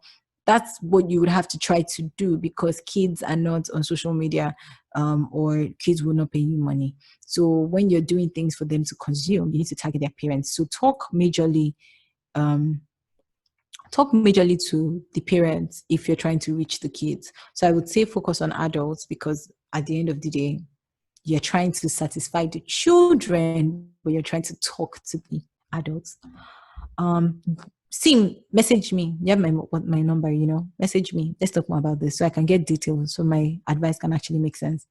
Monica, I feel like I create great stuff for the wrong audience. How do I know my current audience needs and like what I'm posting if they really interact with it? I'm a copywriter, an enthusiast. I love art. Monica, DM me. That's the truth. Because if you post book reviews and you're not getting interaction, it could also, another problem you might be experiencing might be that you don't, the followers who are following you do not relate with what you're doing, and you might have to do the heavy task of removing your followers. I recommend quality over quantity. So if you can remove your followers, like people who are inactive and all of that, depending on even how you started creating your content, that would be great. Another thing you can try to do is mix up your content. So if the people that are following you because you are you, I mean, you're one acre, that's why they're following you. You have to drop sometimes your picture, sometimes something about you, then sometimes the other things you do. You need to show yourself more, because they followed you because you were you, not because you're going to be giving them book reviews and things. After a while, you notice that some people will drop off. Also, go and check when last did they use their page, when last they use their Instagram, and all of that. That will give you some sort of feedback that is valuable. Ebube, I am a photographer, writer, photo editor. How can I create content based on this? Please. It depends on the kind of photographer you are. It's super easy to mix photography, photo editing and photography can marry. Writing is simple. Just put your writing into your caption. If you do a photograph, put your writing into the caption, like invest your writing in the caption. That's all you have to do. Show picture, tell us a story. Show picture, tell us the BTS behind the making of that with your writing skills. You know, just use your writing skills either as for storytelling or for journey, to tell me your journey. I am a photographer. How could, to be honest, also it matters what kind of content you create. I think you should go check out Emmanuel Oyeleke. He shows off the work he does, but he also shows you the making of the work that he is doing. He teaches you how to create a backdrop, how to put your lighting, the different types of lighting. I know I'm not a photographer, but now I know that there's Rembrandt lighting, there's split lighting. Teach those things. Focus on teaching. When you're talking to people and you're showing that you know all these things and explaining to me, a user, how this different type of lighting can make me appear, what kind of look am I going for? It helps. If you're explaining, if you're a portrait photographer, tell me why I need a portrait. Tell me stories of people who, because of their portraits, got opportunities, and you will be fine. It will be. But DM me if you need more answers. Um, Thank you so much, Blessing. What kind of content can I share to get people to sign up for my lessons apart from teaching French on my page? I also help women create a balanced life and be productive. I also sometimes run out of content for this, especially to engage. So creating a balanced life and productivity is super easy to create content. Try not to pack all your content in one post. I see that a lot of people do that. Keep your content simple, and the easiest way to create content is to ask what questions. So if I'm trying to be productive, what questions do I have? Time management questions. I have questions on how to not feel guilty about my family while still doing the things that I'm doing.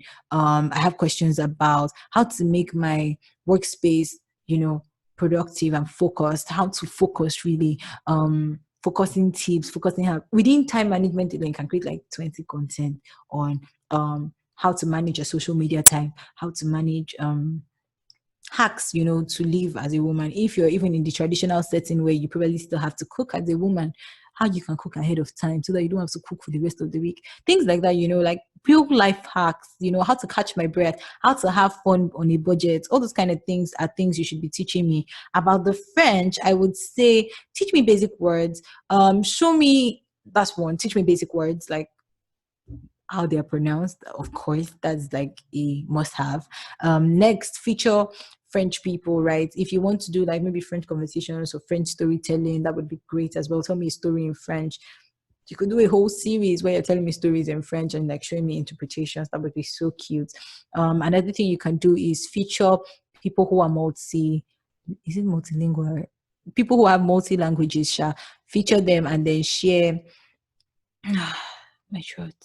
Feature them and then share like their success stories and everything. Tell us also what knowing French has done for your life, And when you meet French people outside, have conversations with them about like why is French such an amazing language? Ask people why they want to learn French. Do polls. What French words do you know? How do you why do you want to learn French? Those kind of questions, do polls, really create content buckets again. Like I said, do polls. Polls can be one of your content buckets, opinion pieces, things to sort of help you gain insights about your audience. Then maybe pronunciation could be another one. Then the storytelling can be another one. You can Google it, you'll be fine. Or rather, DM me. Don't Google it, DM me on Instagram. Answered. And yeah, about the balanced life thing, just figure out what are you trying to really tell them, really, and what are the things that are hindering them from a balanced life? What would help their life? Just give them, answer their questions before they ask you. How does Disha page help my personal brand? I'm so sad that I didn't talk about Disha throughout all of this, but it is like a one-page website. So if you don't want to spend so much money on a website, just open a Disha page. I'm going to share the link right now. Polyglots. Thank you, Aneka. They're called polyglots. Yes. Yes. And then if you don't have enough money to like go ahead and buy a website, Disha pages give you a full website feel, not full shot, but like a one-page website where you can show off who you are, what you do, and links to different parts of your life. So for a lot of personal brands, we have a lot of different channels that we're using. So some people have their businesses, some people have different other channels or platforms that they are available on YouTube, all of those things. We also have places we've been featured on. You probably want to share 1,000 links at the same time with your link in bio. Give people a great experience. So you know what you can do? DM me and then I will show you examples of how different personal brands have used Disha pages and how great it was. One of my favorite ones, let me share with you guys now. Some of my favorite Disha pages actually.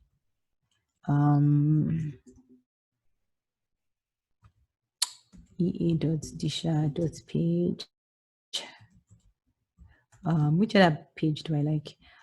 Oh, the Ufoma's page is beautiful.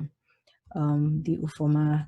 There's some people who even use Disha pages to make their resumes. I think one of those people is Muski. I just hope I spell his name right. Muski.disha.page. And there's one more person actually that I really like. Oh, Sam.disha.page, especially for photographers and people like that though. If you need any help setting up, let me know. Sign up, please. It's free to sign up. It's a freemium product, so you can use it free for life. But if you want like access to like really, really things like that, let me know. Okay, guys, wow, this is a lot of questions. I was going to share tips for you, platform tips. I was going to share platform tips, but I will let the Women Real community share it with you. 1 minute, please. Sorry, just need 1 minute.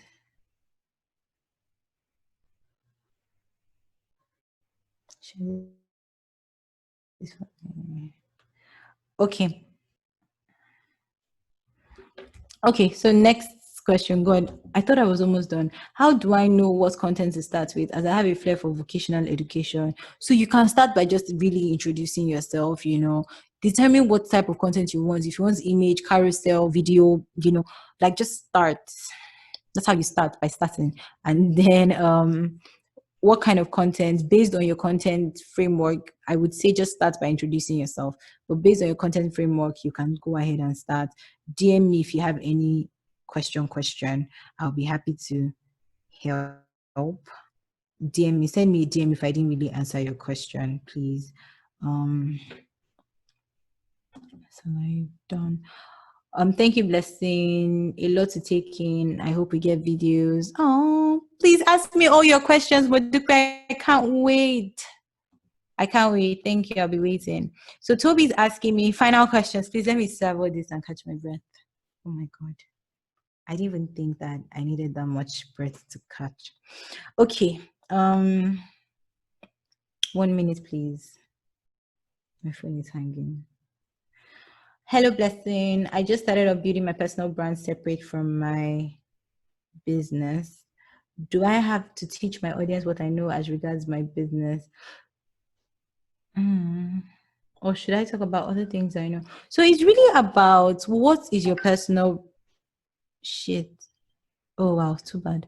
It's really about what's your personal brand for. What really is your personal brand for? Do you want to just further talk about your business, or do you want to talk about other things? You know, a lot of people, while they are going through their businesses and everything, they realize that. So for me, for example, my business is about creating content and branding and communications, right? And I serve clients and all of that. But I also know that there are content creators who are struggling with building their brands. And I want to be able to talk to those people. I want to be able to say, guys, this is how you can do it right. Because my overall goal in life is to ensure that people can create brands. No, not the overall, but one of the goals in life that I have is to ensure that Nigeria becomes like a brand.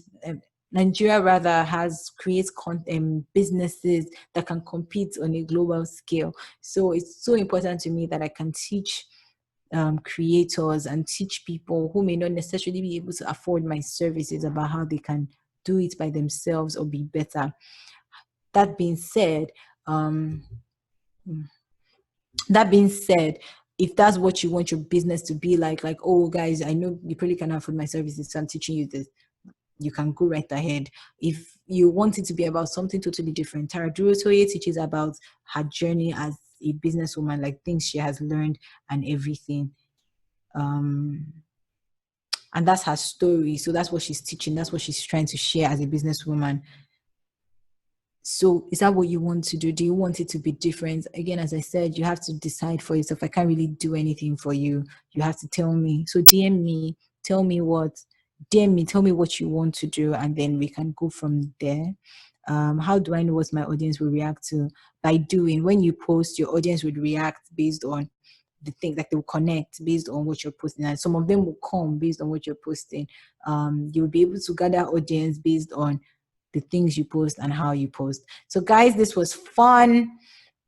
Please DM me if you have any more questions, please.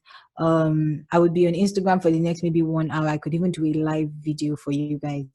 So DM me where we could do like a live Q&A and everything. My Instagram is Miss Einsteinnet. That's the pronunciation, Einsteinnet. So DM me on Instagram. This was fun. I had fun with you, learning from you guys. I had fun. Actually, I learned from this whole thing, actually, the things I didn't know I could do. And that's my website as well. So if you have any questions, DM me, contact me. I've been assured by the Women Will team that they will share some of the recording and some of the items I have shared with them. Lots of things that I couldn't share by myself. The recording will be available, yes. Episode. I'm also sharing, I think the Women Will team will soon share a video link that I think you should watch, especially episode 5. If starting is a thing you're struggling with, it would help. So thank you guys. This was fun. Oh my God, did one Q&A just come in? On a lighter note, how did you grow out your hair? Please, it's a gene thing. I really don't even take care of the hair as much. It's just my genes, really. I twist it up. put it in hairnet. This, I've cut the hair 3 times now. It was like 3 years. It just, I mean, 2 years plus, or yeah, it's just 2 years plus. And it's this long. It's crazy. It doesn't make sense to me, but it's a gene thing. My dad and my mom both have a lot of hair. I hope I answered your question, Miss Monica. Thank you guys so much for sticking through. Thank you to all the 33 people left. Thank you so much. This was fun. I'm signing out now. Yeah, guys. Thank you.